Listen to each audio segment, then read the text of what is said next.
Gold. I have been contemplating gold recently and actually have been buying more gold. I try to keep the ratio of my stack 25% value in gold and the rest in silver. That's just me. Being an older person, I was contemplating recently what the news was like a few years ago about gold, and also reflecting on how difficult it is to predict the future when you're living in the present. So that set me about the task of looking at some older articles about precious metals. And you can take whatever you want from this little journey I'm going to take. There's no unboxing here. This is just discussion about gold. And you could substitute silver, I think, if you wanted to. It's not that dissimilar. So, most of you remember 2002. What is that, about 13 years ago? So, in searching old archives, I came upon this website, Zeal. I don't know anything about them, but the article by Adam Hamilton in February of 2002. Okay, 2002, remember that? It wasn't that long ago. Check this out.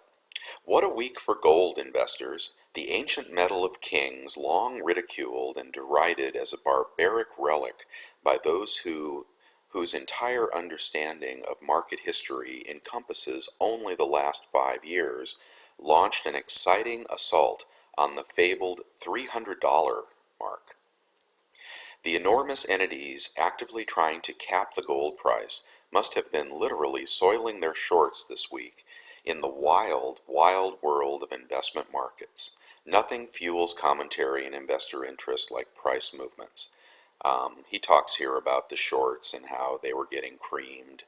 Um, and this guy is, whoever he was or is a permabull on bull.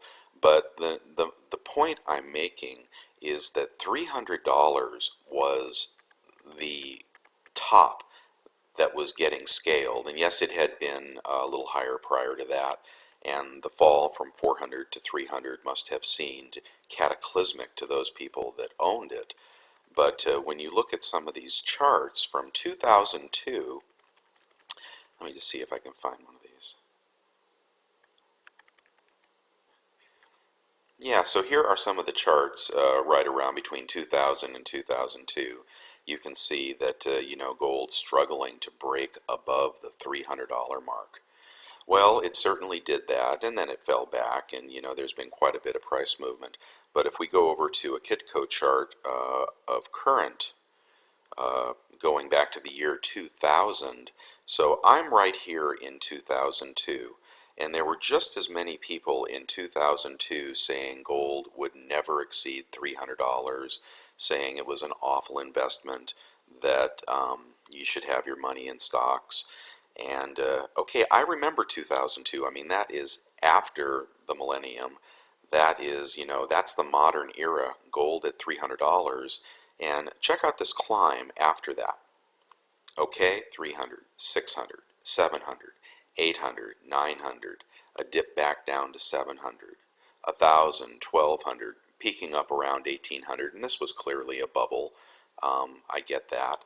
And now falling back to about $1,200. But what I would encourage you to do, and what I try to do, is not listen to any current news. Okay, predictors of the market cannot see the future.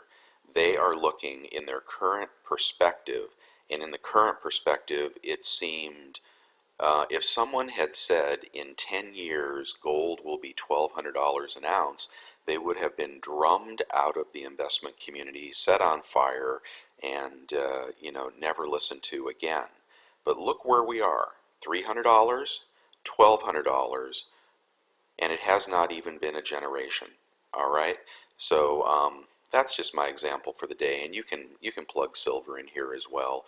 But when silver goes from $18 to $15, etc., etc., or gold, consider where you are in the spectrum of time and what the future might hold.